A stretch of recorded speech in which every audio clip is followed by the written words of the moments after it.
Hello everyone, আশা করি সবাই ভালো আছেন। আজকে আমরা আলোচনা করব বাংলাদেশের কিছু ট্রেন্ডিং টপিক নিয়ে। এখন তো ফেসবুক, ইউটিউব, টিকটকে ঢুকাই যাচ্ছে না। আমরা দেখতে পাচ্ছি মিজানের ভাতের হোটেল, তারপর জাকিরের নাকি কি যেন নাম, তার ভাইরাল কেক আগারগাঁওয়ে। তো এইসব বিভিন্ন ট্রেন্ডিং বিষয়ের কারণে আমরা আর ফেসবুক, ইউটিউবে বিভিন্ন ধরনের আগে যে আমরা ফানি কন্টেন্ট, বিভিন্ন ধরনের রিলস দেখতাম, ওগুলো আর দেখতেই পারি না বলতে গেলে। এখন শুধু কেক আর হলো ভাতের হোটেলের আর কি সরি বিজ্ঞাপন, প্রচারণা। বাংলাদেশের মানুষ যে নিজেরটা খেয়ে অন্যের কত সুন্দর ফ্রি প্রমোশন, ফ্রি বুস্টিং, যেটাই বলেন না কেন, ফ্রি প্রচারণা করে দিতে পারে, তা বাংলাদেশের মানুষকে না দেখলে হয়তো বুঝতাম না। তারা মানুষকে ভাইরাল করে এবং সেই মানুষের সাথে আবার পরে প্রতারিত হয় বিভিন্ন কারণে। শুরুতে হয়তো লোকটা সৎ থাকে, পরে যখন সে ভাইরাল হয়ে যায় তখন সে বিভিন্ন ধরনের ভেজাল করা শুরু করে আরও বেশি লাভের আশায়। তো এখন বাংলাদেশের মানুষ একটা ট্রেন্ডিং টপিকের পিছনে দৌড়ায়। যখন দেখে কেউ ভাইরাল হয়, তো তখন তখন তাকে আরও মাথায় তুলে রাখা হয়, মনে হয় যে সে সেলিব্রিটি। তো ওই সময় তার আরও দাম বেড়ে যায়। তো এখন আমরা দেখতে পাচ্ছি যে এই ফেসবুক এবং ইউটিউবে ভাতের হোটেল আর হলো যে কেক, যেটা দেখতেছেন আপনারা সবাই অবশ্যই দেখেছেন, আমি যেগুলো দেখতেছি।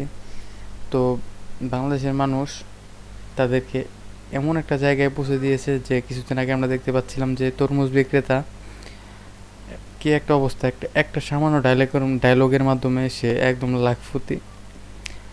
কয়েকদিনের বিজনেসে সে লাখ লাখ টাকা ইনকাম করে নিয়েছে তরমুজ দিয়ে।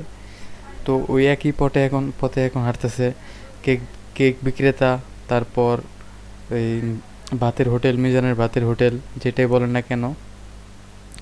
তো বাংলাদেশের মানুষ ট্রেন্ডিং ট্রেন্ডিংয়ে উঠলেই সে সেলিব্রিটি এবং লাখ লাখ টাকা ইনকাম করতে পারে। বাংলাদেশের বিজনেসম্যানরা, বাংলাদেশে যারা ব্যবসা করে, তারাও এই সুযোগটাকে ভালোভাবে কাজে লাগাতে পারে। তারাও জানে যে এই একটা সময় পাইছি, যে এই সময়টা হয়তো আর কখনো আসবে না। তো এই চান্সে তারাও ভালো টাকা ইনকাম করে নেয়। আর এই সময়টা বলতে পারেন একটা ভাগ্যের মতো, আল্লাহ তাআলা কার কখন রিজিকের চাকা ঘুরা দেয় কেউ বলতে পারে না। তো এবার ট্রেন্ডিংয়ে উঠছে একসাথে দুইজন। তার আগে ট্রেন্ডিংয়ে ছিল তৌহিদ আফ্রিদি, তারপর আসলো এই যে দুইজন, তারপর জানি না আবার কি সামনে ওয়েট করতেছে আমাদের জন্য। তো এইভাবে চলছে বাংলাদেশে ট্রেন্ডিং টপিক, আর ট্রেন্ডিংয়ের মাধ্যমেই চলছে বিজনেস।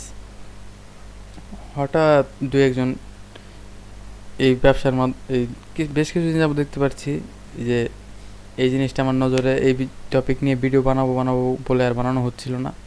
তো আজকে এই টপিক নিয়ে একটা ভিডিও বানানোর জন্য ভাবলাম।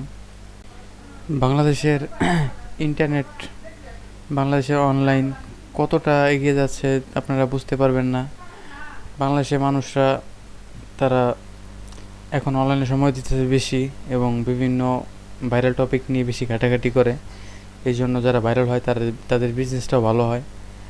যারা অনেকে দেখবেন বিজনেস করে লাখপতি হয়ে গেছে, কিন্তু যারা পড়ালেখা করে এখন পর্যন্ত অনেকে চাকরি পাচ্ছে না, তাদের মন মতো চাকরি পাচ্ছে না, তাদের সার্টিফিকেটের যে কোয়ালিটি, ওই কোয়ালিটি অনুযায়ী চাকরি পাচ্ছে না।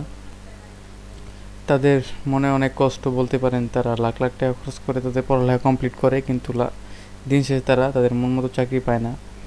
আর যাদের কোনো ট্যালেন্ট নেই, কোনো, বলতে পারেন তাদেরকে ছোট করতেছি না আমি, যাদের কোনো সার্টিফিকেট নেই আর বলতে পারেন চাকরির কোনো ট্যালেন্ট নেই কিন্তু ব্যবসায়িক ট্যালেন্ট আছে, তারা ব্যবসা করে এখন লাখ লাখ টাকা ইনকাম করতেছে। কিন্তু যারা চাকরির পিছনে ছুটতেছে তারা এখনও ছুটতেই আছে, তাদের এখনও শুরুই হয় নাই। আর তারা এখানে টাকা ইনকাম রানিং শুরু, টাকা আর কি ইনকাম করতেছে রানিংয়ে। কথা বলতে প্রবলেম হচ্ছে একটু, কেন জানি কথা বলতে একটু প্রবলেম হচ্ছে। তো এটাই হচ্ছে কথা, বিজনেস করলে জীবনে বড় হওয়া যায়, কিন্তু চাকরি করলে অনেক সময় লাগে। আপনার হয়তো খেয়াল করবেন যে আপনি চাকরি করছেন, আপনার পাশাপাশি আপনার কোনো ফ্রেন্ড হয়তো বিজনেস করতেছে, দেখবেন আপনার আগে সে হয়তো সফল হয়ে যাবে যদি বিজনেসটা আর কি সৎভাবে করে, ভালোভাবে করে, কোনো দুই নাম্বারই না করে, তাহলে দেখবেন একদিন অবশ্যই আপনিও ভালো থাকবেন, যদি আপনিও কাজের মাঝখানে কোনো ঝামেলা না করেন। তো এটাই হচ্ছে কথা। অনেকের সার্টিফিকেট থাকা সত্ত্বেও চাকরি পাচ্ছে না, যাদের কোনো সার্টিফিকেট নেই তারাই এখন লাখ লাখ টাকা ইনকাম করতেছে ব্যবসা বাণিজ্যের মাধ্যমে। তো আল্লাহ যার রিজিকে যেটা রাখছে ওইটাই করতে হবে। আমরা তো শুধু চেষ্টা মাত্র করে যাব, আল্লাহ যেটাতে সফলতা রাখছে ওইটাই হবে। তাও আমাদের ভালোভাবে চেষ্টা করতে হবে সব কিছুর প্রতি। শুধু ভাগ্যের উপরে রাখলে হবে না, নিজেরও ট্রাই করতে হবে। যতটুকু সম্ভব ট্রাই করবেন, ভালোভাবে ট্রাই করবেন, সৎ থাকা ট্রাই করবেন। একসাথে 2-3 নৌকায় পাড়া দিবেন না, যেটাই করবেন ওইটাই একদম ভালোভাবে করার চেষ্টা করবেন, যেন ওইটাতেই আপনি সফলতা হয়ে ওইটাতেই এক্সপার্ট হতে পারেন। এবং যেটাতে দেখবেন অনেকে ইউনিভার্সিটিতে একটা সাবজেক্টের উপর পিএইচডি করে, তেমন আপনিও ওই একটা সাবজেক্টের প্রতি একদম ভালোভাবে লেগে থেকে ওইটার প্রতি একদম অভিজ্ঞ হন। তাহলে দেখতে পারবেন যে ওই একটা বিষয়ের প্রতি আপনি অনেক টাকা ইনকাম করতে পারবেন, ওই একটা বিজনেসের প্রতি আপনি অনেক টাকা ইনকাম করতে পারবেন। ওই একটা বিজনেস থেকে আমরা 10টা বিজনেস দিতে পারবেন, ওটা কোনো বিষয় না। কিন্তু লেগে থাকতে হবে সৎভাবে, আর ধৈর্য ধরতে হবে। তো আজকে ভিডিওটা এই পর্যন্ত, ভিডিওটা আর বড় করব না। যদি ভিডিওটা ভালো লেগে থাকে তাহলে অবশ্যই চ্যানেলটা সাবস্ক্রাইব করবেন, আর যারা ফেসবুক পেজ থেকে দেখছেন তারা অবশ্যই পেজটা ফলো করে দিবেন। আবার দেখা হবে নতুন কোনো ভিডিওতে, নতুন কোনো টপিকে। আল্লাহ হাফেজ, সবাই ভালো থাকবেন।